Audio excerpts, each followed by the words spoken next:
जय जय रघुवीर समर्थ. दशक तिसरा, समास सातवा, आदिभूतिक ताप. जय जय रघुवीर समर्थ. जय जय रघुवीर समर्थ. सदा सर्वदा योग तुझा घडावा, तुझे कारणी देह माझा पडावा. उपेक्षू नको गुणवंता अनंता, रघुनायका मागणे हीची आता. हनुमंतांची कुळवल्ली राममंडपा वेला गेली, श्रीराम भक्तीने फळली. रामदास बोले या नामे, शुका सारिखे पूर्ण वैराग्य ज्याचे. वसिष्ठा परिज्ञान योगेश्वराचे, कवी वाल्मिका सारिखा मान्य ऐसा. नमस्कार माझा सद्गुरु रामदासा, जयाचा जगी जन्म नामार्थ झाला.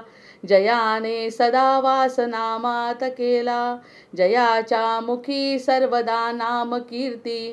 नमस्कार त्या ब्रह्मचैतन्य मूर्ती. आज महाराजांची पुण्यतिथी असल्यामुळे त्यांना अगदी वंदन करून आपल्या या दासबोधाला सुरुवात करणार आहे. आहे तू जननी मदीय नकळे, अज्ञान मिले करू. घाली गे निज प्रेम पाखर सदा, दूरी नको गे करू. प्रेमे बाहत मुक्त कंठ करुनी, नाही दुजे बंधन. प्रल्हादा गुरुराजया नित तुम्हा, माझे असो वंदन. गणेश शारदा चैव सद्गुरु सज्जनस्तथा, आराध्य दैवतं गुह्यं सर्वं मे रघुनंदनः. गणेश शारदा सद्गुरु संत सज्जन कुळेश्वरू, सर्व ही माझा रघुवीरू सद्गुरु रूपे श्रीराम. माझे आराध्य दैवत परमगुह्य गुह्यातीत, गुह्यपणाची मात न चले जेथे. यो जातो मरुदंशजोक्षित तले, संबोधयन् सज्जनान्. ग्रंथं यो रचयन् सुपुण्यजनकं, श्रीदासबोधाभिधं. यः कीर्त्या पठनेन सर्वविदुषां, स्वान्तापहारी सदा.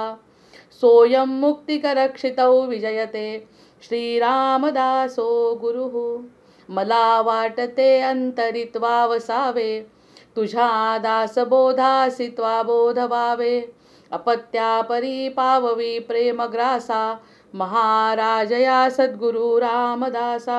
ब्रह्मानंदं परमसुखदं केवलं ज्ञानमूर्तिं, द्वंद्वातीतं गगनसदृशं तत्त्वमस्यादिलक्ष्यम्. एकं नित्यं विमलमचलं सर्वधी साक्षिभूतं, भावातीतं त्रिगुणरहितं सद्गुरुं तन्नमामि. गुरुर्ब्रह्मा गुरुर्विष्णु गुरुर्देवो महेश्वरः, गुरुः साक्षात् परब्रह्म तस्मै श्री गुरवे नमः. अनेन प्रियतां देवो भगवान् जानकीपतिः, श्रीरामचंद्र पूर्वेषामस्माकं कुलदैवतं. श्रोता वक्ता श्रीराम समर्थ. जय जय रघुवीर समर्थ. जय जय रघुवीर समर्थ. बालवाडीतला पहिला भाग आपला झाला आहे असं समजूया, आणि आपला जो आध्यात्मिक ताप त्यांनी समर्थांनी समजवला तो लक्षात आला. कोणत्या प्रकारचा ताप त्यामध्ये त्यांना सांगायचा होता तो आपल्याला समजता. वर्गीकरण आता आपल्याला करता येईल की कोणत्या प्रकारचा ताप आपण भोगतोय, आणि त्यामध्ये आपल्याला कुणालाही टाळता येणार नाही. प्रत्येक गोष्ट ठरलेली आहे. ह्या जर गोष्टी लक्षात घेतल्या तर मग कर्म काय, मग कर्म काय करायचं, तर कर्म करायचं जे समोर आपल्याला मनाला वाटतं ते, आणि शरण जायचं आहे भगवंताला.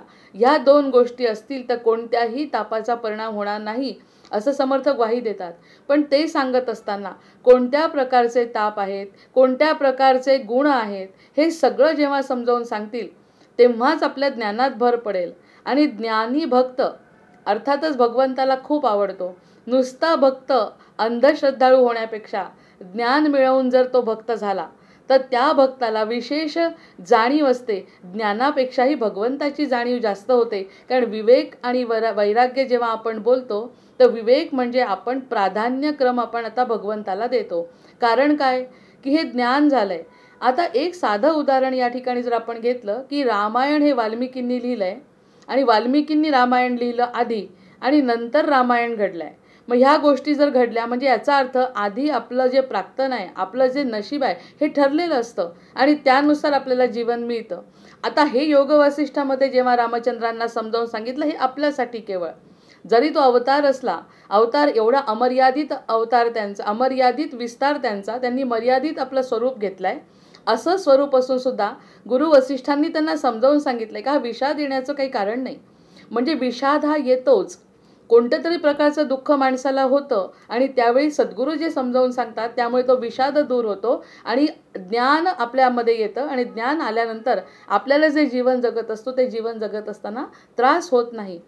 हे जसं रामचंद्रांचं चरित्र सांगताय कुणाचंही, आज रामायण आधी लिहिलं गेलं मग रामचंद्रांचा अवतार झालाय आणि रामचंद्रांचं आयुष्य तसं घडलंय.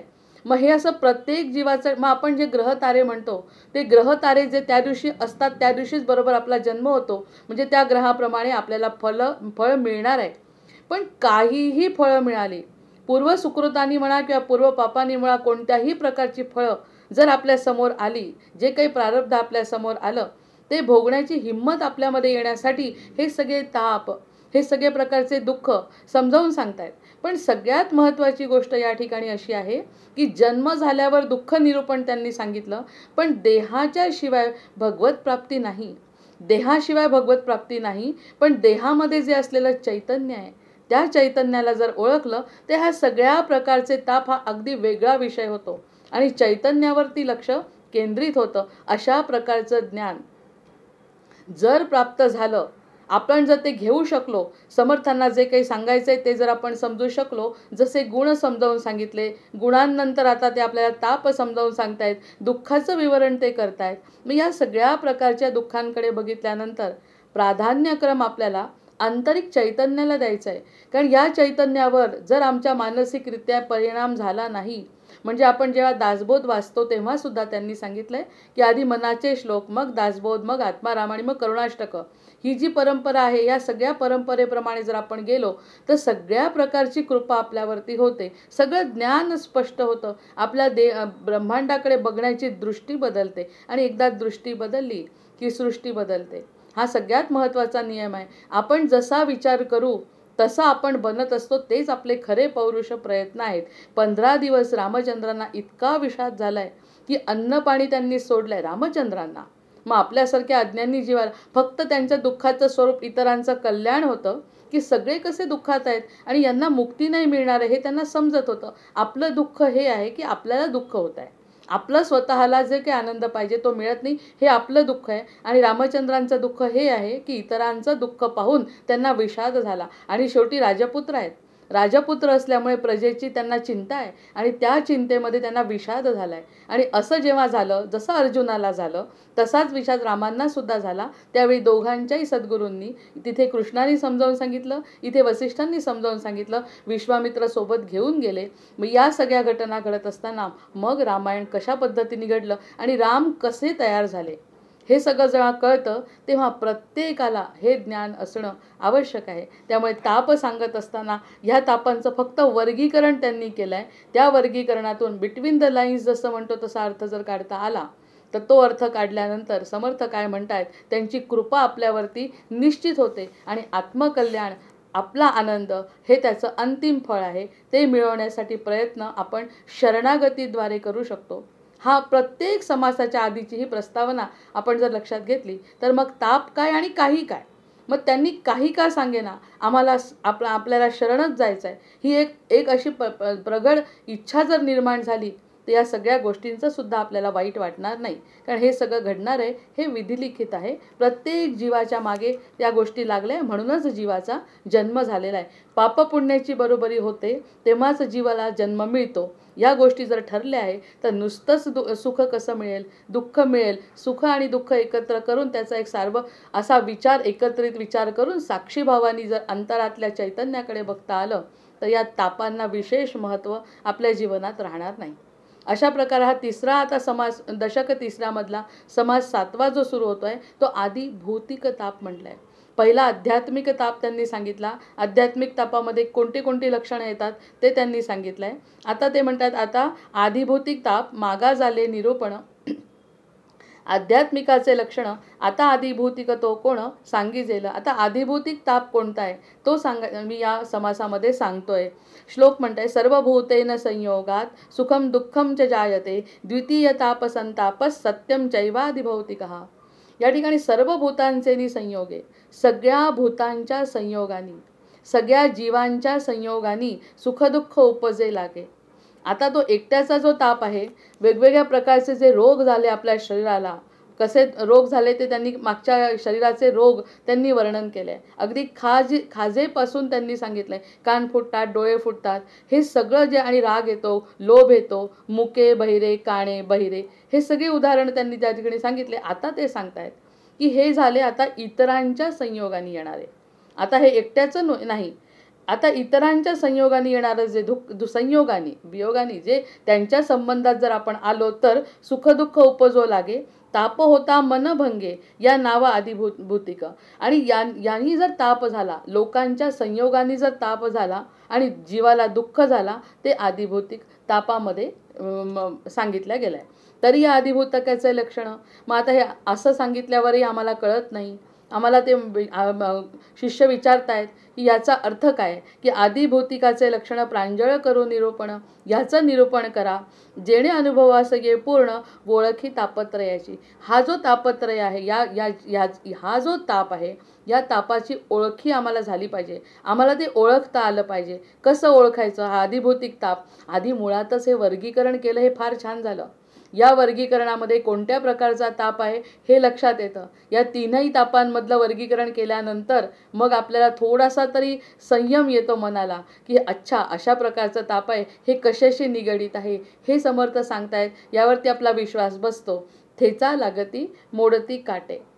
आता रस्त्याने जातोय आणि रस्त्याने जाताना जर घरात बसला तर काटा लागत नाही. रस्त्याने गेला आणि त्याच काट्याशी संबंध आला आणि त्या काट्याने आपल्या शरीराला वेदना झाल्या, काटा रुतून बसला. मग ह्या काट्याचा वेदना ज्या आहेत तर दुसऱ्या जीवापासून आपल्याला झालेल्या वेदना आहेत. तिथे जर मी गेलो नसतो तर तो काटा बोचला नसता. म्हणजे बाहेर जाऊन त्या जीवाच्या संपर्कात आलो, त्या झाडाच्या संपर्कात आलो, काटा बोचला आणि माझ्या पायाला दुःख झालं, वेदना झाला. हा आधिभौतिकाची सुरुवात आहे. आधिभौतिक ताप कोणते? तर ठेचा लागती मोडती काटे. काटे मोडले जातात पायामध्ये, तर तो आधिभौतिक ताप आहे. विजती शस्त्रांचे घायटे सलक सिलका आणि सराटे या नावा आधिभौतिक. वेगवेगळ्या प्रकारच्या पायाला वेदना होतात. हे सगळं लागल्यानंतर हे सगळे आपल्याला काटे बोचल्यानंतर त्याचा पू होतो, ते वाढतं, त्याचे फोड होतात, त्याच्यातून रक्त येतं. हे सगळे जे विकार आहे ते आधी माझ्या शरीराला काहीच नव्हते. मागच्या ज्या निरूपणामध्ये, मागच्या ज्या समासामध्ये आपण बघितलं त्या ठिकाणी जे काही झालं ते आपल्या शरीरापासून उत्पन्न झालं आहे. कुठे बाहेर जायची गरज पडली नाही. आपल्या शरीरामध्ये काहीतरी बिघाड झाला आणि त्या प्रकारचा जो ताप झाला त्याला आध्यात्मिक ताप म्हटलंय, की शरीरामध्ये बिघाड झाली आणि आम्हाला तो त्रास झाला, ते मनाला दुःख झालं.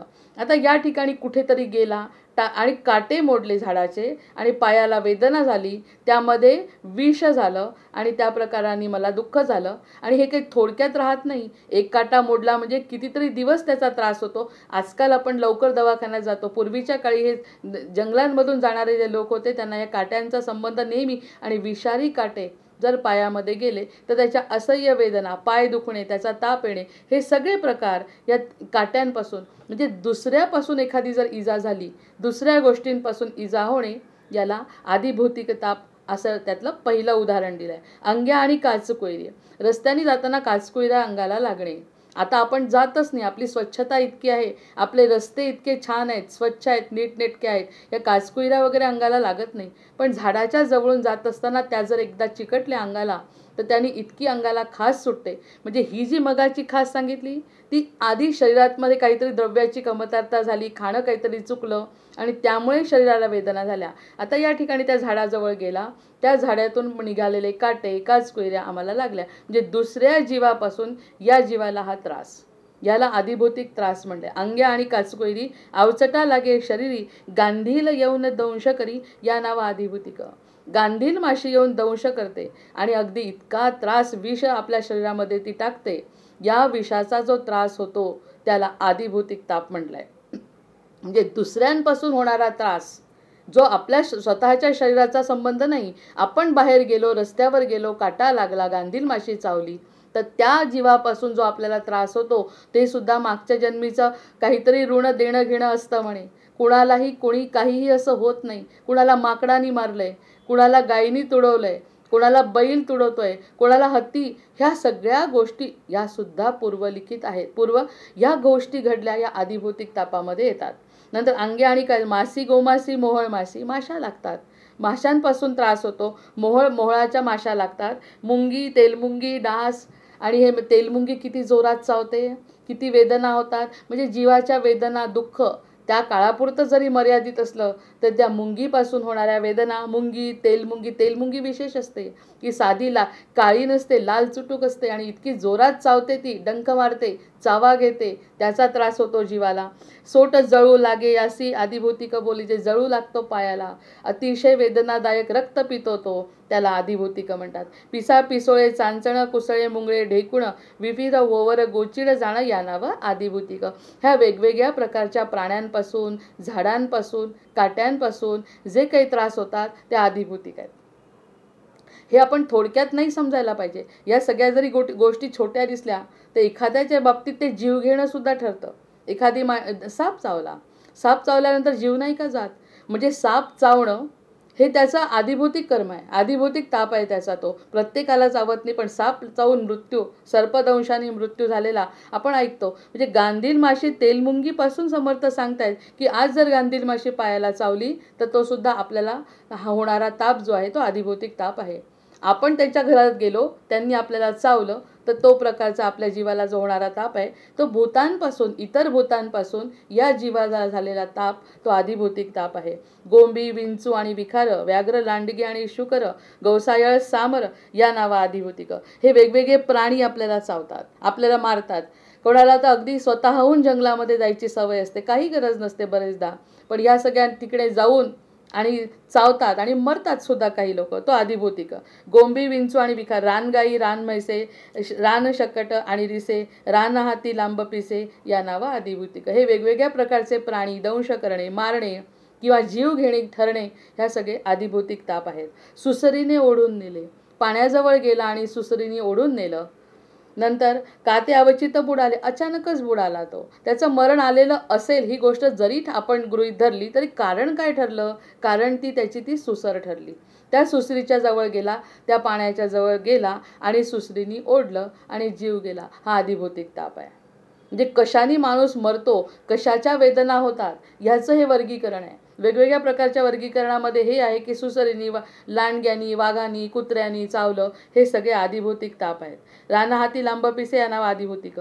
सुसरीने ओढून नेले, काते अवचित बुडाले, अथवा खळाळी पडले या नाव आदिभौतिक. नाना विखारे, आजगर, वेगवेगळ्या प्रकारचे आजगर आत्ताच सांगितलं. साप, विंचू जे चावतात विषारी, ते साधे चावतात, एखादा महिना त्रास होतो असं नाही, एखाद्याचा जीव सुद्धा त्या ठिकाणी जातो. म्हणजे मरणाला कारण हे प्राणी ठरतात. मग हे प्राणी काय मागच्या जन्मीचे असतील ओढलेले काहीतरी, की ज्या निमित्ताने त्याचं मरण ओढवतं आणि अशा प्रकारचा त्याचा मरण होतं. नाना विखारे, आजगर, नाना मगरे, जळचर आणि नाना वनचरे अपार या नावा आदिभौतिक. वनचरांपासून, आधी साधी काट्यांपासून, जंगलातल्या काट्यांपासून, अगदी शेतातल्या काट्यांपासून, विंचवापासून, मुंगीपासून त्या आजगरांपर्यंत आलेले आहे. हे कोणताही प्राणी दुसरा कोणत्यानी आपल्या शरीराला त्रास देणे ते दुःख. नंतर अश्व, वृषभ आणि खरं म्हणजे घोडा. या अश्व, वृषभ आणि स्वान, सुकर, जंबुक, मार्जर, आता हे वेगवेगळे प्राणी.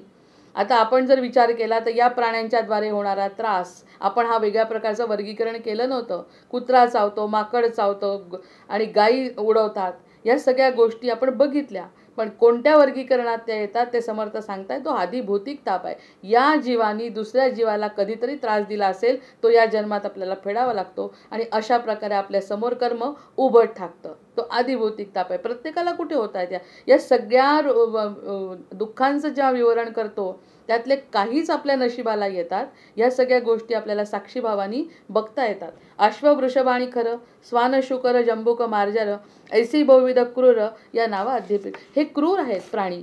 क्रूर जरी असले तरी आपल्याला चावले म्हणजे त्या जीवाचा आपल्याशी असा संबंध होता की त्याचा त्रास आपल्या शरीराला होणार होता. तो आधिभौतिक. ऐसी कर्कशे भयानके, इतकं भयानक सगळं. बहुविध दुःखदायके, दुःखे दारुणे अनेके, या नावा आधिभौतिक. अतिशय कर्कश अशा प्रकारचं असह्य असं वेदना होणारं दुःख आपल्याला मिळतं दुसऱ्या भूतांमुळे, दुसऱ्या जीवांमुळे.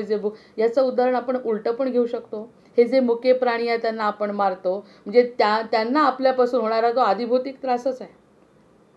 त्यांच्या त्रासापेक्षा तर आपण त्यांना जास्त त्रास देतो. त्यांना तरी समजत नाही, ते स्वतःच्या संरक्षणासाठी काहीतरी करतात. आपण तर आपल्या जिभेसाठी ह्या सगळ्या गोष्टी करतो. तर त्यांचा तो आधिभौतिकच ताप आपण समजायला पाहिजे, की आपल्यापासून त्यांना जो होतो जो त्रास, तो अतिशय भयंकर अशा वेदना आपण बघतो. त्यांच्या डोळ्यामध्ये त्या वेदना दिसतात. या लोकांना कशा दिसत नाही, पण तो त्यांचा आधिभौतिक ताप. ते सुद्धा आपण टाळू शकत नाही. त्यांच्या नशिबात तेच असेल असं गृहीत, पण अर्थात बदल व्हायला पाहिजे. पण तो प्रकार कोणता, की आपल्यापासून त्यांना, त्यांच्यापासून आपल्याला होणारा जो त्रास आहे. पहिल्या समासामध्ये जो त्रास होता तो वैयक्तिक होता. माझ्या खाण्यापिण्यामध्ये बदल, माझ्या स्वतःच्यामध्ये बदल झालेला तो माझ्या शरीराला झाला, ज्याच्याशी इतर जीवांचा संबंध नव्हता. आता या ठिकाणी हा जो ताप सांगतायत ते दुसरे जीव आपल्याला कसा त्रास देऊ शकतात किंवा आपण इतर जीवांना कसा त्रास देतो, असा इतरांचा संयोगाने होणारा त्रास तो आधिभौतिक त्रास आहे. म्हणजे जर एखादी आपल्याला माशी चावली तर हे समजायचं की हा जो त्रास आहे हा या प्रकारचा त्रास आहे. नंतर कोणी एकाचा श्राप जडे, एखाद्याचा शाप लागतो. कोणी एकाचा श्राप जडे, कोणी एके केले चढे, अधांतरी होते वेडे, या नाव आधिभौतिक. आता हे प्राण्यांचं झालं. सुरुवातीला काट्यांचं सांगितलं आणि एखाद्यानं शाप देतो. एखादी घटना चुकीची घडली की आपण शाप देतो. कितीतरी ऋषींनी शाप दिलेले आहे. त्या शापाचं वर्णन केलं आहे की त्या शापांमुळे ह्या जीवाला त्रास होतो. नाही म्हटलं जर त्याची साधना असेल, नाही म्हटलं जर त्यांची स्वतःची शक्ती असेल, इच्छाशक्ती असेल आणि त्याचा जीवाला जर त्रास झाला असेल, तर जसा आशीर्वाद असतो तसा शापही असतो.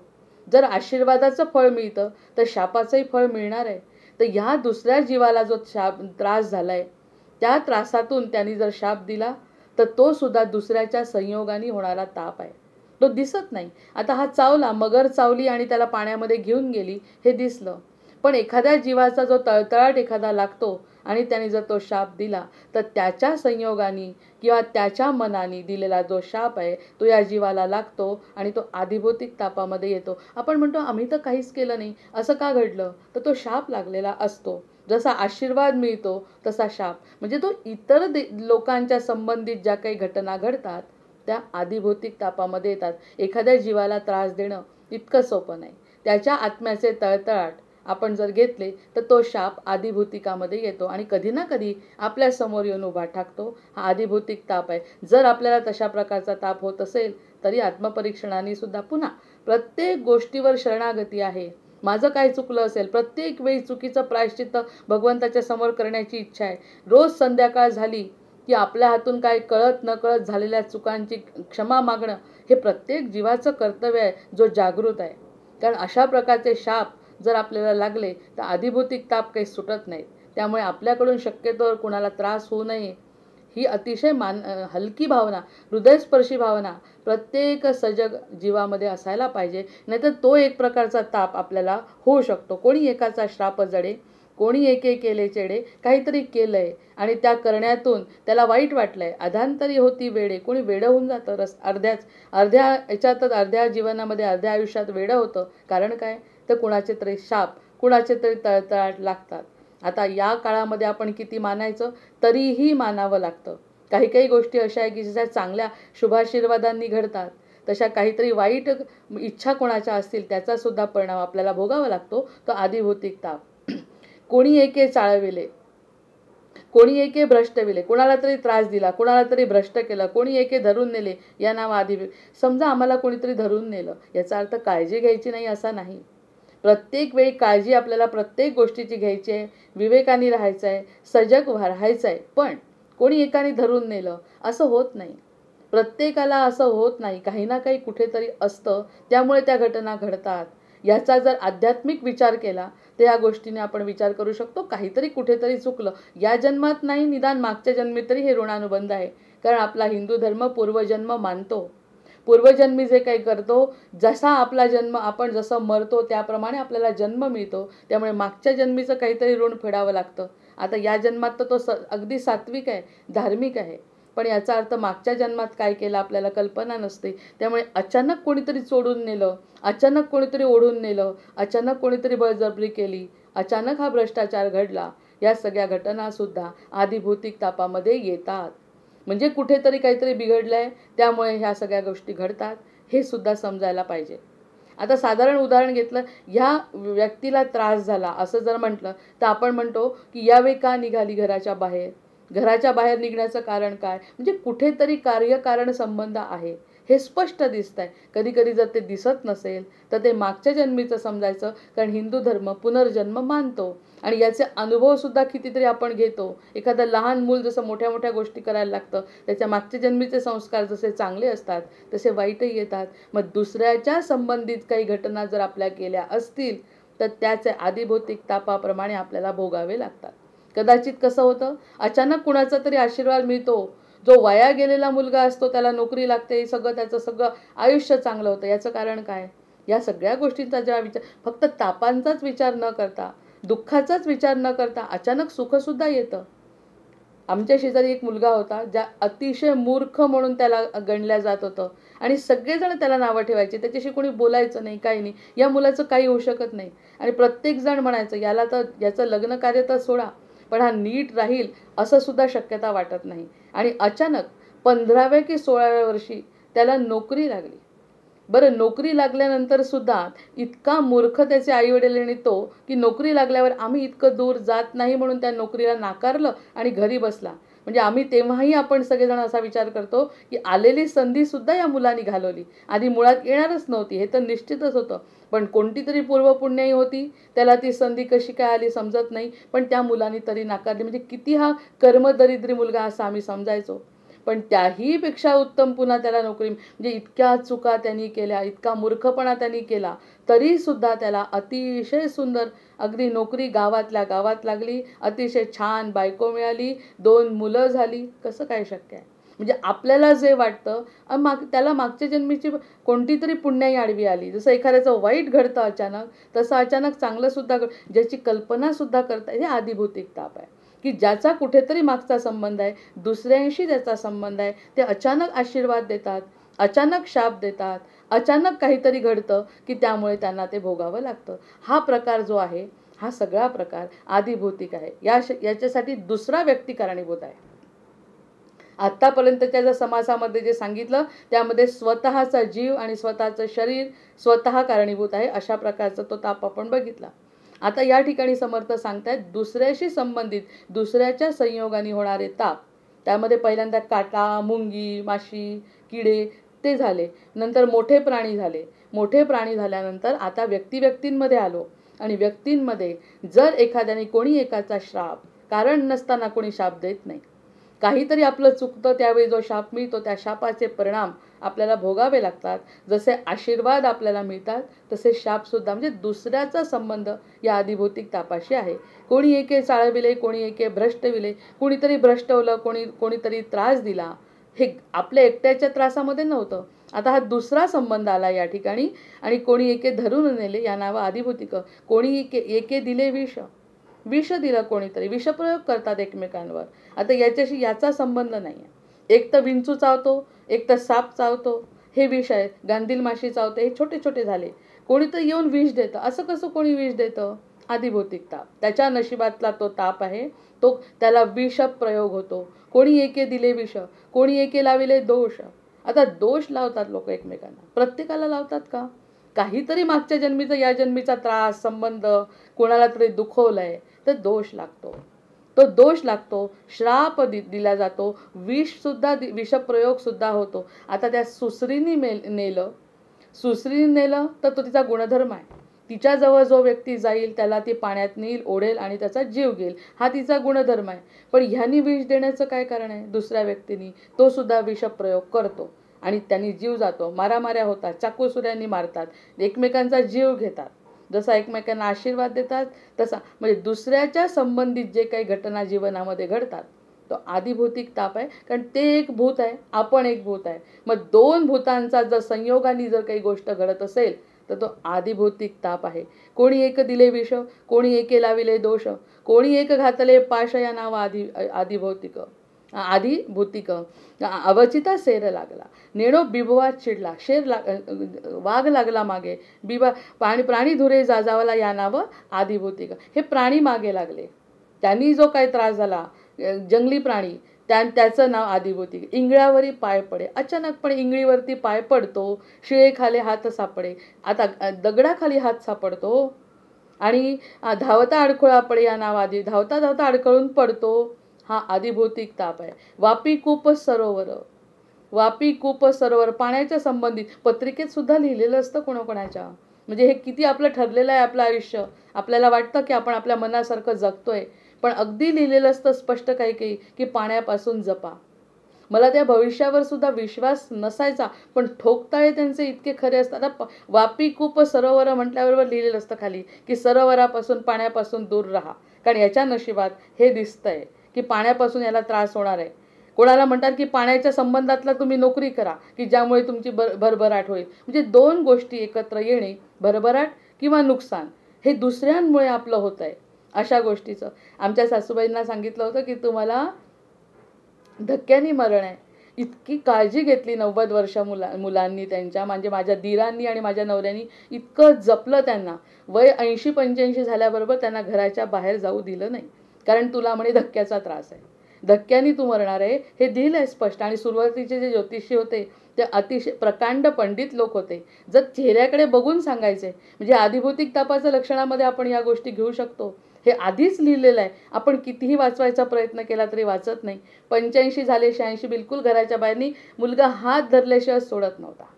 मग या सगळ्या घटना कसं मरणार आहे, शक्यच नाही. आम्हाला जरी सांगितलं, एक तर भविष्य खोटं असेल किंवा आमच्या आई अशा जाणार नाही, हे मुलांनी पक्क ठरवलं. हा धक्क्याने जाणार म्हटलं, हे सगळं आम्ही खोटं ठरवणार आहे असं म्हणत दुसऱ्यापासून होणारा धक्का आहे तो आम्ही नाही, बाहेरच पाठवलं नाही तर कशा जातील, म्हणजे कसा काय त्या मरण येईल त्यांना. पण अतिशय विचित्र घटना घडली आणि माझे मिस्टर्स गेले. अगदी अपमृत्यू त्यांचा झाला. घरात आई आहे, घरात आणि सगळ्यात लहाना मुलगा त्यांचा गेला. मग काय म्हणायचं नाही, हा आदिभौतिक ताप नाही तर काय. त्या ठिकाणी त्या माऊलीला काय त्रास झाला असेल या सगळ्या गोष्टींचा, की बाहेर पाठवलं नाही. मुलांचं अतिशय प्रेम आहे, या गोष्टी ठरलेल्या असतात, त्या घडणारच आहेत. तेव्हा लक्षात आलं धक्क्याने मृत्यू म्हणजे गायीचा नाही. आणि त्यांनी म्हटलं होतं ज्योतिषांनी की गायीचा धक्क्याने म्हणजे पवित्र मृत्यू आहे, पवित्र काहीतरी पवित्र संबंधित काहीतरी आहे, पवित्र, अतिशय पवित्र असं काहीतरी. तर ते सांगितलं, जेव्हा गायीपासून वाचवा. गाय दिसली तरी आईंना बाजूला घ्यायचो, की गाय बाहेर जरी दिसली तरी बाजूला, इकडे व्हा आई तुम्ही. हे अगदी आम्ही स्वतः अनुभवलेल्या गोष्टी. आणि हे सगळं झाल्यानंतर घरात जेव्हा मुलगा गेला, वेड्या झाल्या. त्यांना समजलंच नाही की आपला मुलगा, इतका जबरदस्त धक्का बसला आणि 1.5 महिन्यात त्या गेल्या. म्हणजे आम्ही कितीही वाचवायचा प्रयत्न केला धक्क्यापासून, तो आदिभौतिक ताप आदिभौतिक नाही, कोणत्याच प्रकारचा ताप आपण वाचवू शकत नाही. मग कितीही कष्ट, म्हणजे हे शास्त्र खोटं नाही आणि हे काय जीवन खोटं नाही. जे घडायचं ते घडत असतं, पण त्याच्यावरती पुन्हा समर्थ आपल्याला इलाज देत आहेत. या सगळ्या गोष्टी घडणाऱ्या आपण टाळू शकत नाही, पण इलाज हा शरणागती आहे. शरणागती जर आपण भगवंताची केली, त्या कोणत्याही प्रकारचा तापाचा आपल्याला परिणाम होणार नाही. वापी कूप सरोवरापाशीच बरोबर तो व्यक्ती जातो, त्या ठिकाणीच पडतो. हा आदिभौतिक ताप आहे. नंतर करता कडा नदी तीर, कधी कधी नदीच्या तीरावर जातो. अवचित पडे शरीर, नदीच्या तीरावर अवचित खाली पडतो, या नावा आदिभौतिक.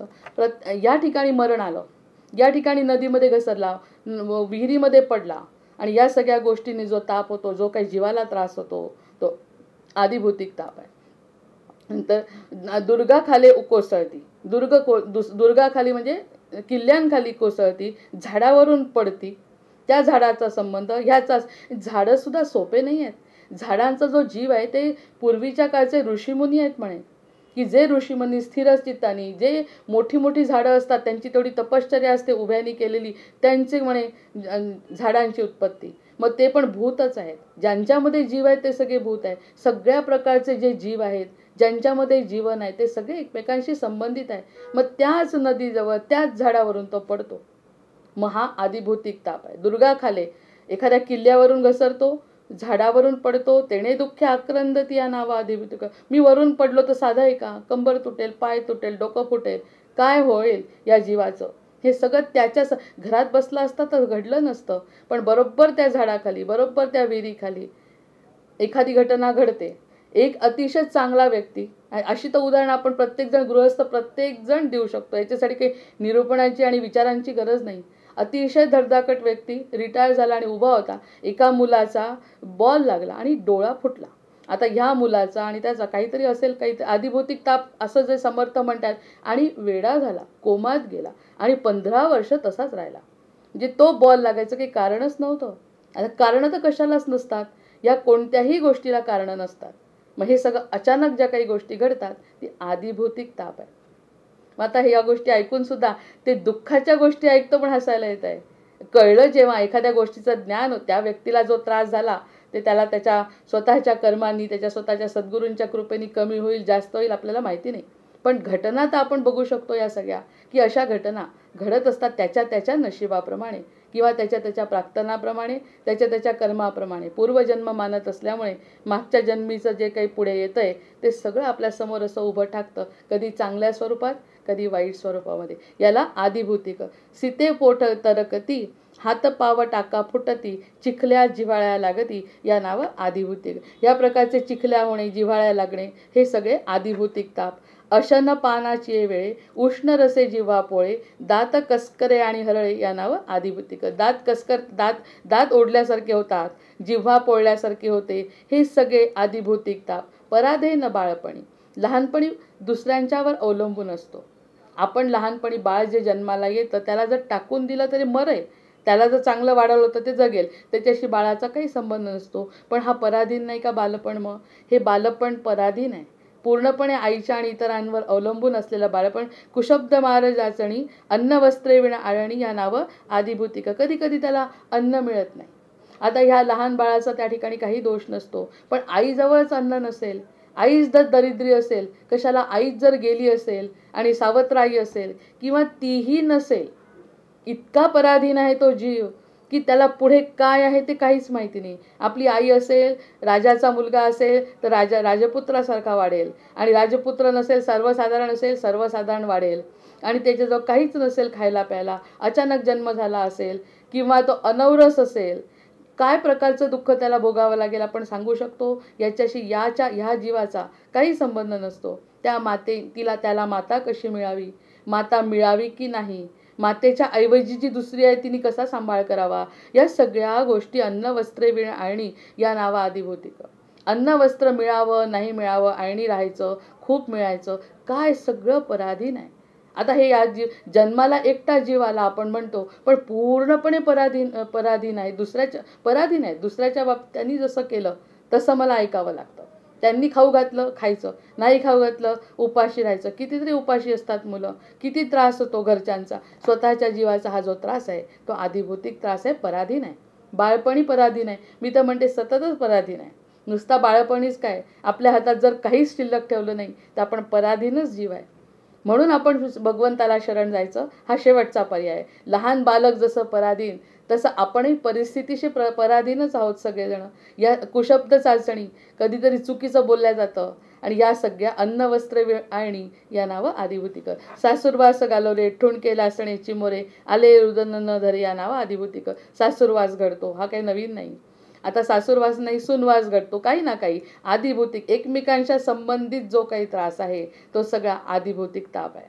सासूला सुनेचा, सुनेला सासूचा, मुलाला बायकोचा, बायकोला मुलाचा, जे काही एकमेकांच्या संबंधित जे त्रास आहेत, जर ती बायको नसती तर मला हा त्रास झाला नसता, हा जर नवरा नसता तर मला हा त्रास झाला, असं जे वाटतं तो आधिभौतिक ताप आहे. ती आपल्या नशिबात असते गोष्ट, म्हणूनच त्या गोष्टी घडतात आणि तो आधिभौतिक ताप आपल्याला सहन करावा लागतो.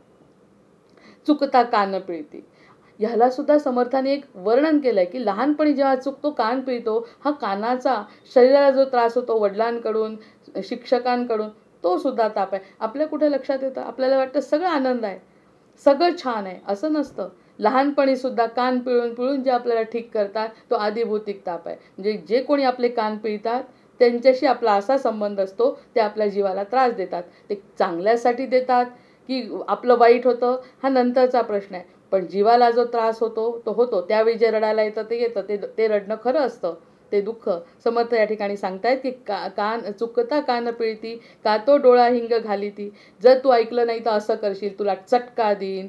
हे सगळे जे मोठे लोक त्रास देतात, तो सर्व काळ धारकी धारती या नावा आधी सतत धारेवर धरतात. तू असं कर नाही तर नाही, तू तसं कर नाही तर. एक क्षण मुलाला आणि ही तर घटना आता सुद्धा घडते. बिचारे 4-4, 5-5 वर्षाची मुलं एवढं मोठं दप्तर शाळेमध्ये घेऊन जातात, त्यांना 1 मिनिटाची उसंत नसते. हा एकमेकांपासून झालेला त्रास.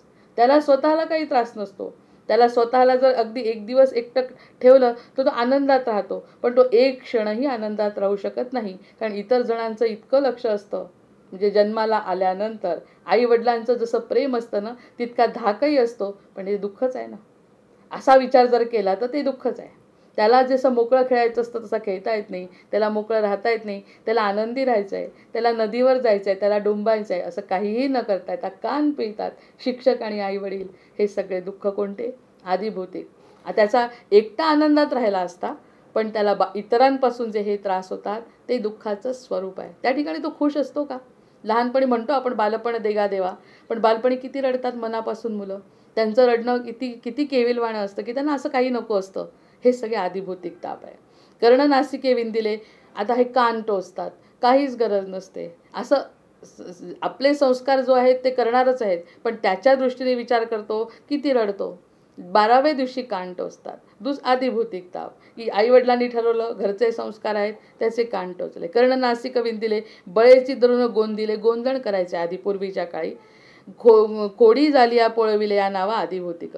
आणि या सगळ्या जर काही झालं तर त्याला चटका देणे. हे आयुर्वेदामध्ये हे फार उपाय होते की काही जर एखादी गोष्ट घडली, बिबा लावायचा, बिबाचा चटका द्यायचा. हे शरीराला वेदना दुसरे लोक देतात. आणि या सगळ्या गोष्टींना आदिभौतिक ताप म्हणतात. परचक्री धरून नेले, परचक्र आलं आणि धरून नेलं. नीच याती सदिधले, दुर्दशा होऊन मेले या नावा आदिभौतिक. नीच यातीला विकल्या गेलं. तो नीच यातीचा जो काही व्यक्ती असेल तो याच्या नशिबात आला आणि बरोबर त्यांनी नेलं आणि विकलं, परचक्रामध्ये तो गेला. हा आदिभौतिक ताप आहे. या ठिकाणी चांगला जगू शकला असता. इथे 10 मुलं आहेत, 11 मुलं आहेत, त्यातला एकच मुलगा नेला आणि त्याला परचक्राने धरून नेलं आणि त्याच्यावरती दुर्दशा झाली त्याची. हा आदिभौतिक ताप आहे. बाकी इतरांना नाही झालं, त्याला झालं म्हणजे तो त्याचा आदिभौतिक ताप. नाना रोग उद्भवले, जे आध्यात्मिकी बोलले, वैद्य पंचाक्षरी आणले या नावा आदिभौतिक. वैद्य आणले आणि वैद्यांनी त्याला उपाययोजना केली, ते आदिभौतिक. नाना व्यथेचे निरशन, व्हावया औषध दारुण, बळात्कारे देती जाणं या नावा आदिभौतिक. बरं व्हायचं आहे. आता हा कॅन्सरचा जर विचार केला तर कॅन्सर हा रोगापेक्षा त्याच्यावरचे उपचार इतके भयंकर आहेत. म्हणजे दोन्हीकडून माणूस हतबल आहे. कॅन्सरला सामोरं जाता येत नाही आणि त्याच्यावरचे उपचार घेता येत नाही. बलात्कारे जबरदस्तीने हे सगळे उपचार त्याला घ्यावे लागतात. डॉक्टरांकडून त्याला ते उपचार घ्यावे लागतात. ते आदिभौतिक आहे. म्हणजे औषधापेक्षा रोगापेक्षा औषध जालिम असं जे म्हणतात ते त्याला घ्यावं लागतं. ते आदिभौतिक ताप आहे. नानावल्लीचे रस, वेगवेगळे रस काढ. आपल्याला प्यायचा असतो उसाचा रस आणि ते देतात वेगवेगळ्या प्रकारचे कडू रस. म्हणजे आपल्या जीवाच्या दुःख काय आहे की मला उसाचा रस प्यायचा आहे. पिता येतोय का? नाही पिता येत. त्याला काय प्यावं लागतं? कडू कडू कारल्याचा रस किंवा जे काही कडू असे अर्क त्याला घ्यावे लागतात. हा आदिभौतिक. नानावल्लीचे रस, काडे गकोरडे गगोरड कर्कश, घेता होय कासावीस या नावा आदिभौतिक. हे वेगवेगळ्या प्रकारचे काढे घेताना त्याला ज्या जीवाला यातना होतात तो प्रकार. ढाळ आणि उळघाळ घेती, पथ्य कठीण सांगती, अनुपान चुकता विपत्ती या नावा आदिभौतिक. ज्याला हा रोग झालाय त्या रोगाला वैद्य हे पथ्य सांगतात. पथ्य सांगणारा हा दुसरा वैद्य. वैद्यांनी किती लोकांना पथ्य सांगितले आहेत. हा वैद्य एक प्रकारचा दुसरा ठरतो याच्यासाठी आणि याच्या जीवाला वैद्याच्या रूपानेच त्रास होतो. इतके कष्ट, इतके काढे, इतके पथ्य. जे खावं वाटतं जिलबी, गुलाबजाम आणि खाता काहीच येत नाही, हा सांगणारा तो वैद्य त्याला अगदी असा राक्षस वाटतो. हा पण एक प्रकारचा ताप आहे की हे आम्हाला करता येत नाही. हा आमच्या नशिबाने आलेला भोग आहे. तो आदिभौतिक ताप आहे. रुचिक बिबवे घालती नाना दुःखे दडपे देती शिरा तोडीती जळा लाविती या नावा अध्यापिक आदिभौतिक. एखाद्याला जर रक्त अशुद्ध असतं त्यावेळी त्याला जळवा लावतात म्हणे पायाला. किती त्रास होत असेल, 15-15, 20-20 जळवा त्याच्या पायाला लावायच्या. म्हणजे त्या जळवा आणणे, दुसरा जीव, ह्या जीवाचं रक्त पितो आणि पिऊ देतात. आतापर्यंत निदान त्या मगरीजवळ गेला, मगरीच्या स्वधर्माप्रमाणे मगरीने ओढलं आणि नेलं. इथे तर वैद्य जळवा आणतात आणि त्या जळवा त्याच्या पायाला लावतात आणि त्या पायाला लावल्यानंतर जे काही त्यांचा खराब झालेला भाग असेल त्या भागाला लावतात आणि त्या ठिकाणी त्या जळवा रक्त पितात, अशा फुकतात आणि ते रक्त बाहेर काढतात. हा कोणत्या प्रकारचा ताप आहे, किती जीवाला त्रास आहे. म्हणजे त्या जळवांचं काही खाल्लं होतं का मागच्या जन्मी म्हणून त्या आमच्या या पायाला लागल्यात असा विचार नाही का येणार. ह्या सगळा पुनर्जन्माचाच विचार मला त्या ठिकाणी दिसतोय. नंतर ढाळ आणि उखा देती पथ्य कठीण सांगिती रुचिक बिबे बहुरोग बहु औषधे सांगता अपार अगाधे प्राणी दुखवे तेणे खेदे या नावं आदिभौतिक. वेगवेगळ्या प्रकारचे औषधं जे वैद्य देतात त्या वैद्यांचा राग येतो. ते वैद्य आपण म्हणतो हे किती कठीण कठीण पथ्य त्या जीवाला सांगतात, तो सगळा हा प्रकार आहे. बोलविला पंचाक्षरी धूरमार पीडा करी नाना यातना चतुरी आदिभौतिक जाणीजे. दरबडे घालून या जना तस्कर करती यातना तेणे दुःख होय मना या नावा आदिभौतिक. दरबडे घालतात घरावरती आणि दुसरे जण आपला माल लुटून नेतात. तस्कर करती यातना तेणे दुःख होय मना या नावा आदिभौतिक. नंतर अग्नीचे ज्वाळे पोळे, अग्नीचे ज्वाळे पोळे दुःखे प्राणी हरंबळे हानी झाली या विवळे या नावं आदिभौतिक. आता ही नावं जरी वाचली तरी आपल्याला समजेल. नंतर नाना मंदिरे सुंदरे नाना रत्नांची भांडारे दिव्यांबरे मनोहरे दग्ध होती. इतकी छान छान मंदिरं असतात, सुंदर सुंदर, आणि ती सगळी मंदिरं दग्ध होतात. कशानी?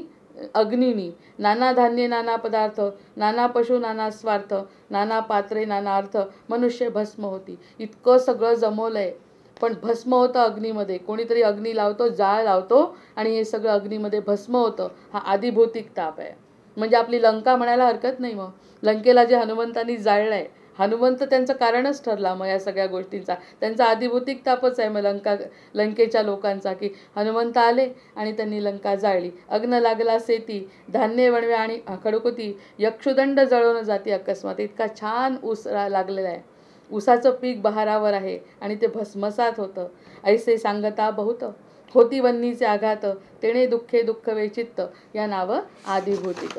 या सगळ्याचं नाव आदिभौतिक आहे. हरपे विसरे आणि सांडे. कधी कधी हरवते एखादी गोष्ट, विसरतो, सांडतो. नासे गहाळे फुटे फडे, गहाळ होतं, नासून जाते, फुटे पडते. आपण ह्या गोष्टीचा विचार करतो. ह्या सुद्धा गोष्टी गृहीत धरल्यात समर्थांनी. एखादी गोष्ट हातातून निसटते, फाटते, तुटते, गहाळ होते, सांडते, विसरते, असाध्य होय कोणीकडे या नावा अधिक, आणि सापडणं कठीण जातं. त्या गोष्टीत मन राखतं. ही गोष्ट होती आपल्याजवळ, ती गेली, ती गोष्ट का गेली, कुठे गेली याचा विचार करता माणसाला दुःख होतं. हा एक प्रकार. प्राणी स्थानभ्रष्ट झाले नाना पशु ते चुकले कन्यापुत्र गहाळले या नावा आदिभूत. प्राणी स्थानभ्रष्ट झाले. आता स्थानभ्रष्ट होणे आपल्याला आवडतं. या काळामध्ये जर विचार केला, स्थानातून आपण निघून गेलो हे आपल्याला आवडतं, पण पूर्वीच्या कोणी स्थान जर चुकलं तर आवडत नव्हतं. मग स्थानभ्रष्ट नाना पशु ते चुकले, कन्यापुत्र गहाळले, कधी कधी कन्यापुत्र हरवले, होतं ना पुष्कदा असं, कन्यापुत्र गेले या नावा आदिभौतिक. तस्कर अथवा दावेदार अवचिता करती संवार लुटिती घरे नेती खिल्लार या नावं आदिभौतिक. पशु पळवून नेले, घरामध्ये 10 गायी होत्या, पळवून नेल्या, घोडे पळवून नेले आणि खिल्लार पळवून नेले सगळे. आमच्या घरी तो आला एक. आता ते ब्रह्मदेवाची सुद्धा गोष्ट आहे की त्याच्या गायी पळवून नेलेल्या आहेत सगळ्या. हे सगळे ठरलेलं आहे. हे सगळं तुमचं नुकसान होणार आहे, हरवणार आहे, विसरणार आहे, सांडणार आहे.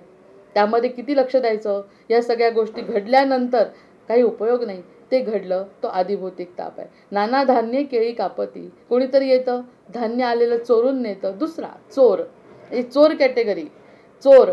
नंतर धान्य केळी कापती पानमाळा मीठ घालीती. पानमाळ्यामध्ये मीठ घालतात म्हणजे पानमाळा वाढू शकत नाही. ऐसे नाना आघात करती या नाव आदिभौतिक.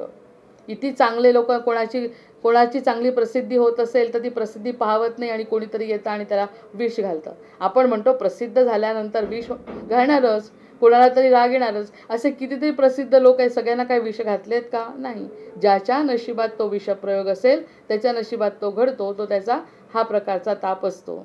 मग तो त्याचं घर लुटलं जातं, गायी जातात, खिल्लारं जातात, घोडे जातात, वस्तू हरवते, मुलं जातात, मुलं हरवतात, घर जळतं. या सगळ्या गोष्टी आदिभौतिक दुसऱ्याच्या संबंधित जो काही त्रास आहे तो त्रास ह्या प्रकारच्या वर्णनामध्ये बसतो. मैंद उचले खाणोरी सुवर्णपंथी भुररे करी ठकू सिंतरू वरपे करी वरपा घाली ती गडी छोटे द्रव्य सोडिती नाना अलंकार काढिती नाना वस्तू मूषक नेती या नाव आदिभौतिक. आपल्या घरात असलेल्या वस्तू मूषक पळवून नेतात. आपल्या घरात उंदीर होतात आणि उंदीर त्या गोष्टी पळवून नेतात. म्हणजे एखादी गोष्ट हरवणे, दुसऱ्या कोणीतरी एखादी गोष्ट आपल्या घरातून नेणे किंवा आपल्यापासून ती हिसकावल्या जाणे, ती धान्य असो, वस्तू असो, पैसा असो, मुलं असो, बाळं असो, हे सगळं आपल्या जीवाला दुसऱ्या कोणी त्रास देणं, या सगळ्या गोष्टी आदिभौतिक तापामध्ये येतात. वीज पडे हिव पडे, एखादा हिवाळा वाढतो आणि थंडीमुळे मरतो, वीज पडते, प्राणी प्रजनी सापडे, का तो महापुरी बुडे, या नाव आदिभौतिक. भोवरे वळणे आणि धार वोसाणे लाटा अपार वृश्चिक गोंबी आजगर वाहोनी जाते. आता कितीतरी वेळा पाण्यामध्ये भोवरे, त्या भोवऱ्यामध्ये तो अडकतो, पाण्याच्या भोवऱ्यामध्ये अडकतो. ओसणे लाटा अपार, या ठिकाणी मरणाचं म्हटलंय. त्या भोवऱ्यातून वाचला असं नाही, त्या भोवऱ्यामध्ये ज्याचा जीव जातो, ज्याला दुःख होतं, अशा गोष्टी सांगतात. भोवरे वळणे आणि धार वोसाणे लाटा अपार वृश्चिक गोंबी आजगर वाहोनी जाती. आणि त्या ठिकाणी वृश्चिक सुद्धा असे वाहून जातात, विंचू, त्यांचे ते ताप आहेत. त्यामध्ये प्राणी सापडला आणि आता वृश्चिक वाहून जातात आहे, विंचू वाहून जातात आहे, त्यामध्ये प्राणी सापडला, खडकी बेटी अडकला. आणि अशा विंचूंच्या सोबत आणि अजगरांच्या सोबत जो पाणी असा पुढे पुढे जातो, खडकी बेटी अडकला, बुडत बुडता वाचता, या नावं आदिभौतिक. भूत पिशाच्च लागले. आता ह्या झाल्या योनी. पहिल्यांदा काट्यापासून, झाडांपासून, प्राण्यांपासून, माणसांपासून, माणसांचे शाप, माणसांचे आशीर्वाद, हे सगळं झालं. त्याच्यानंतर अग्नी लागला, त्यानंतर हरवल्या वस्तू, गेल्या वस्तू, फुटल्या वस्तू, तस्कर, हे सगळे झाल्यानंतर आता मागच्या जन्मीचं आणखी काही वाईट पुढे आलं पाप, आणि भूत पिशाच्च लागले. मानो किंवा न मानो, असं जर काही घडलं, भूत पिशाच्च लागलं म्हणजे त्याच्या काहीतरी वासना राहिल्या, त्या आपल्या संबंधितच आहेत. अशा एवढ्या लोकांमध्ये एखाद्याच व्यक्तीला तसं होतं. भूत पिशाच्च लागले, अंगावरून वारे गेले, अबद्ध मंत्रे प्राणी चळले, या नावं काहीतरी वेगळ्यासारखं, अभद्रासारखं बोलायला लागला. जे अतिशय चांगलं जीवन, खरं म्हणजे हे सगळे जेव्हा आपण ताप वर्णन करत असतो तेव्हा ते कसं एकत्रित वर्णन ऐकतोय, त्यामुळे कदाचित ते आपल्याला मनाला भावत नाही, मनाला पटत नाही. पण एक एक गोष्ट प्रत्येकाच्या बाबतीत घडलेली असते, त्यामुळे ही त्याची थेअरी आहे. हे सगळ्या प्रकारांमध्ये कुठेतरी आपण बसतो, कुठेतरी चावतं, काहीतरी घडतं, आता त्याच्यातून वाचतो, ही नंतरची गोष्ट आहे. पण ह्या सगळ्या दुसऱ्यांच्या संबंधित घडलेल्या घटना जर आपल्या जीवनात घडत असतील तर, ब्राह्मण संबंध शरीरी, एखादा ब्राह्मण मागे लागतो, गेलेला मुंजा म्हणतात तसा, बहुसाल पीडा करी, इतका पीडा देतो तो की संध्याकाळ झाली की त्याला त्रास सुरू. अशा प्रकारच्या ज्या काही वेदना दुसऱ्यांच्या शरीरातल्या, संबंधांच्या, भूताच्या, प्रेताच्या, योनीतल्या, बहुसाल पीडा करी, शनेश्वराचा धोका धरी, या नावं आध्यात्मिक. शनी नको, शनी महाराजांकडे जायचं नाही, हनुमंताची पूजा करायची नाही, रामाला भजायचं नाही, कारण त्याच्या अंगामध्ये आलेलं आहे भूत. म्हणजे दुसऱ्या प्रकारचा जो वारा शरीरामध्ये घुसतो, म्हणजे दुसरीकडून आलेला जो त्रास आहे, तो मूळ स्वतः चांगला आहे, पण त्याच्या अंगात जे काही वारं शिरलं आहे त्यामुळे तो रामाला हात जोडत नाही, हनुमंत नाही, शनी नाही, काही नाही. मला काय पाहिजे, फक्त मी आणि त्याच्यापासून जो त्याला त्रास होतो तो. नाना ग्रहे काळवार काळतिथी घातचंद्र, कधी कधी ग्रह चुकतात. ग्रह काय जे आपले चुकतात, ग्रहांमुळे जे त्रास होतो, ग्रह काय आपल्या मनाने आपल्याला त्रास देत नाही, आपलं प्रारब्ध तसं असतं, त्यामुळे त्यावेळी तो जन्माला घालतो, मग ग्रहाचा त्रास. मग ग्रह पण परवस्तूच आहे, आपल्यापेक्षा वेगळ्या कोणत्याही गोष्टीचा जर आपल्याला त्रास होत असेल, शनीची पीडा, आणि हे गुरु बदलला, आणि ह्या सगळ्या ज्या काही गोष्टी आहेत त्या सगळ्या नाना ग्रहे काळवार, एखादा काळ घातवार लिहिलेला असतो आपल्या पत्रिकेमध्ये, घातवार आहे तुमचा बुधवार, घातवार आहे तुमचा शनिवार, असा जो वार आहे तो आपल्याच नशिबाने, तो काळवार, काळतिथी, घातचंद्र, चंद्राची ही तिथी तुम्हाला लागू पडणार नाही, त्या दिवशी तुमचा घात होईल. असा कसा घात होईल? प्रत्येकाचा होतोय का? नाही. आपला होतो म्हणजे तो आदिभौतिक ताप आहे. नाना ग्रहे काळवारं, काळतिथी घातचंद्र, ती तिथी लिहिलेली असते पत्रिकेमध्ये. या तिथीला तुम्हाला त्रास होण्याची शक्यता आहे, कारण प्रारब्ध भोगच तसे आहेत. ते लिहिलं आहे स्पष्ट ग्रहांवर. ग्रहांचा त्रास. तोच शनिग्रह त्याच दिवशी इतरांना मुलगा देतो आणि त्या दिवशी एखाद्याचा जीव घेतो. शनी तोच. मग हा जो भाग आहे तो दुसऱ्याच्या संबंधितला कुठला तरी जन्मानी पुढे आलेला तो प्रकार जो आहे तो आदिभौतिक ताप आहे.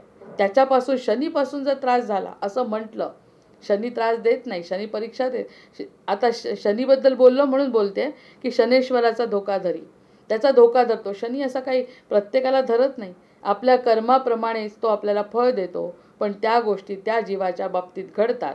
म्हणजे शनीच्या रूपाने, ग्रहाच्या रूपाने त्याच्यासमोर उभ्या राहतात आणि शनी त्याची परीक्षा घेतो, इतरांची घेत नाही. त्याच क्षणी इतरांना मुलगा देतो आणि याच क्षणी याचा जीव घेतो, जीव जातो. या सगळ्या गोष्टी आदिभौतिक ताप. नाना ग्रहे काळवार, काळतिथी घातचंद्र, काळवेळ घात नक्षत्र. तुमचं घात नक्षत्र हे आहे, त्यावेळी घराच्या बाहेर पडू नका असं ज्योतिषी सांगतात. ह्याला आदिभौतिक म्हणतात. हे त्यांना समजतं की या गोष्टींपासून यांना धोका आहे, या गोष्टींपासून यांचा फायदा आहे. हे जे सांगतात, पाण्याचं काम करा, तुम्हाला अतिशय उत्कर्ष आहे. तुम्ही म्हणे हिरा घाला, तुमचा उत्कर्ष आहे. या सगळ्या गोष्टी आपल्या आदिभौतिक ताप नसल्याच्या आहेत. जो ताप काढायचा असेल तर दुसऱ्याच्या संबंधित तो खडा आपण घालणे हा तो आदिभौतिक ताप कमी करण्याचा प्रकार आहे. दिवटा सर्वदा भाकून गेला, अंतरी धोका लागला, दुःस्वप्ने जाजावला, या नावा आदिभौतिक. दुःस्वप्न पडलं आणि इतकं वाईट स्वप्न पडलं, इतका दुःख झालं, अगदी गडबडून गेला, घामेजला, अगदी त्याला बेशुद्ध पडेपर्यंत त्याला स्वप्न वाईट पडलं. आणि तितकं चांगलं स्वप्नसुद्धा पडतं. चांगलं स्वप्न पडल्यावर लागलीच आपण ज्योतिषांना विचारतो, आज हे स्वप्न पडलं, त्या स्वप्नाचा अर्थ काय बरं, सांगा बरं. आनंदून जातो जीव. आणि त्याचवेळी तुला ओढून नेलं, माश्यांनी खाल्लं आणि वाघांनी खाल्लं, नेलं, मेला, जळला, अशा प्रकारचे स्वप्न पडतात.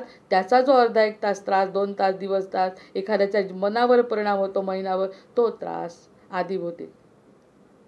भालू भुंके श्वान रडे, श्वान रडतो, तर श्वान रडल्यानंतर जो काही त्रास, पाली अंगावरी पडे, नाना चिन्हे चिंता पवाडे, या नावा आदिभौतिक. बाहेरी निघता अपशकुन. आपण बाहेर निघालो आणि अपशकुन करणारा किडा, पक्षी, मुंगी, प्राणी आपल्या समोर आला. थांबायला पाहिजे, 9:56 झाले, मी 3 ओव्या वाचते. बाहेरी निघता अपशकुन, नाना प्रकारे विच्छिन्न तेणे गुणे भंगे मन, या नावा आदिभौतिक श्रीराम. प्राणी बंदी सापडला, यातनेवर पडा झाला, नाना दुःखे दुःखवला, या नावा आदिभौतिक श्रीराम. प्राणी राजदंड पावत, जेरबंद चाबूक वेत, दरे मार तळवे मार होत, या नावा आदिभौतिक श्रीराम. कोरडे पारंब्या फोक, बहुप्रकारे अनेक, बहुताडिती आदिभौतिक, या नाव बोलिजे श्रीराम. मोघरी मार बुगले मार, चौकरुनी डंगरणे मार, बुक्याग चांड्या गुडगे मार, या नाव आदिभौतिक श्रीराम. काय बारीक वर्णन आहे समर्थांनी केलेलं. या सगळ्या गोष्टींचा विचार करण्यापेक्षा असं घडत असतं हे जरी आपल्याला लक्षात आलं तर हे कोणत्या प्रकारचा ताप आहे आणि आपल्याला तो कसा सहन करावा लागतो, करावा लागणार आहे, याचा विचार करण्यासाठी फक्त यासाठी जास्त सखोल विश्लेषणाची गरजच नाही. या फक्त बारीक निरीक्षण समर्थांनी जे केलं आहे ते आपल्यासमोर मांडलं आहे. अशा प्रकारचे ताप आपण वर्गीकरण करून साक्षीभावाने बघायचं आणि भगवंताला शरण जायचं की आत्तापर्यंत झालं ते झालं, पण आता समजलं आहे, आता तरी निदान आमचं सगळ्या गोष्टींपासून संरक्षण करा आणि तुझ्या दासबोधासी त्वा बोध व्हावे. जय जय रघुवीर समर्थ.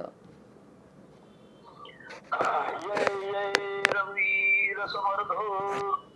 झाले साधनाचे बळ, संसार झाला सफळ, निर्गुण ब्रह्म ते निश्चळ, अंतरी बिंबले श्रीराम. झाला मायेचा, झाला निवाडा तत्वाचा, साध्य होता साधनाचा ठाव नाही श्रीराम. स्वप्ने जे जे देखले ते ते जागृती सोडाले, सहजी झाले श्रीराम. ऐसे जाणावे प्रत्येकी पाणावे, जन्ममृत्यूच्या नावे सुनाकार श्रीराम. भक्ताचे स्वाभिमाने कृपा केली दाशरथीने, समर्थ कृपेची वचने तो हा दासबोध श्रीराम. 20 दशक दासबोध, श्रवणद्वारे घेता शोध. घेता शोध मन करत्यास विशुद परमार्थो तो श्रीराम. दशकात 200 समास साधके पावे सावकाश विवरता विशेष करो लागे श्रीराम. ग्रंथाचे करावे स्तवन स्तवनाचे काय प्रयोजन येथे प्रत्ययास कारण प्रत्ययो पावा श्रीराम. देहे तव पाचा मुखाचा करता आत्मा तेथीचा आणि कवित्व प्रकार मनुष्याचा कशावरून श्रीराम. सकळ करणे जगदीशाचे आणि कवित्वाची काय मनुष्याचे ऐशा अप्रमाण बोलण्याचे काय घ्यावे श्रीराम. सकळ देहाचा झाला केला तत्व समुदाय उडाला तेथे कोण्या पदार्थाला आपले बनावे श्रीराम. ऐशी ही विचारांची कामे तुघेच भ्रमोनये भ्रमे जगदीश्वरे अनुक्रमे सुख केले श्रीराम. जय जय रघुवीर समर्थ जय जय रघुवीर समर्थ. वंदे देवं विष्णुवशेषस्थितिहेतुं त्वामध्यात्मज्ञानविरन्तर्हृदि हेयाहेयद्वन्द्वविहीनं परमेकं सत्तामात्रं सर्वरदुस्तं ऋषिरूपं. प्राणापानो निश्चयबुद्ध्या रुदिरुद्ध्वा छित्त्वा सर्वसंशयबन्धं विषयोगान् पश्यन्तीशं यङ्गतमोहायतयस्तं वन्दे रामं रत्नकिरीटं रविभासं. मायातीतं माधवमाद्यं जगदादिं मानातीतं मोहविनाशं मुनिवन्द्यं. योगिद्धेयं योगविधानं परिपूर्णं वन्दे रामं रञ्जितलोकं रमणीयं. भावाभावप्रत्ययहीनं भवमुख्यै योगासक्तैरर्चितपादाम्बुजयुग्मं नित्यं शुद्धं बुद्धमनन्तं प्रणवाख्यं वन्दे रामं वीरमशेषासुरदावं. त्वं मे नाथो नाथितकार्याखिलकारी मानातीतो माधवरूपोऽखिलधारी. भक्त्यागम्यो भावितरूपो भवहारी योगाभ्यासैर्भावितचेतः सहचारी. त्वामद्यन्तं लोकततीनां परमीशं लोकानां नो लौकिकमानैरुदिगम्यं.